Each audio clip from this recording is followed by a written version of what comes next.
આજે સવારે તો છે ને ચિરાગ ગયા ને એટલે ચપટી વગાડી તો બેડરૂમની સફાઈ થઈ ગઈ, ચપટી વગાડી તો સરસ મજાનું પ્લેટફોર્મ સાફ થઈ ગયું, ચપટી વગાડી તો સરસ મજાના વાસણ થઈ ગયા, ને ચપટી વગાડી તો વાસણ ગોઠવાઈ ગયા, ચપટી વગાડી તો હોલ સાફ થઈ ગયો, ચપટી વગાડી તો કપડાં પલળી ગયા, ચપટી વગાડી તો કપડાં ધોવાઈ ગયા, ચપટી વગાડી તો કપડાં સુકવાઈ ગયા, ચપટી વગાડી પાણીનો ગોરો છલકાઈ ગયો, ચપટી વગાડી તો તૈયાર નહોતી થઈ, તૈયાર તો મારે જાતે જ થવું પડ્યું હતું.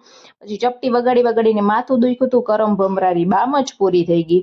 પછી બીજી બામ હાથમાં આવી તો મને કાકાની વાત યાદ આવી ગઈ, માથું દુખે બામ લગાવો, ગળું દુખે બામ લગાવો, ખભો દુખે બામ લગાવો, જ્યાં દુખે ત્યાં બામ લગાવો, પછી જે થશે એ જોયું જશે. પછી આ ગુલાબજાંબુ હાથમાં આવી ગયું, ખાઈ લીધું.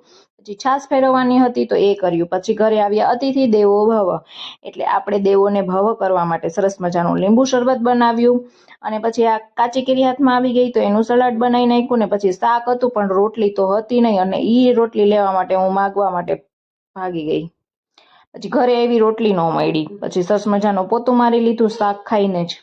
પછી ગરમી થઈ હતી એટલે સરસ મજાની નાઈ લીધી.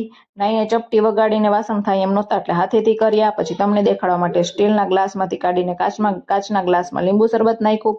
પછી આ ગણો આજ મેં કેટલી પીહુની લેંગીઓ ધોઈતી અને સંકેલી હતી. Oh my God, hair care, oh my God, ભર તડકામાં પ્રસંગ. પછી સરસ મજાની રોટલી છાશવાળી બનાવી નાખી અને જમવા બેસી ગયા. તો વિડીયો ગમ્યો હોય તો લાઈક, શેર અને સબસ્ક્રાઈબ. મળીએ આવતીકાલે એક નવા બ્લોગ સાથે. ત્યાં સુધી બધાને જય બજરંગબલી, બાય બાય.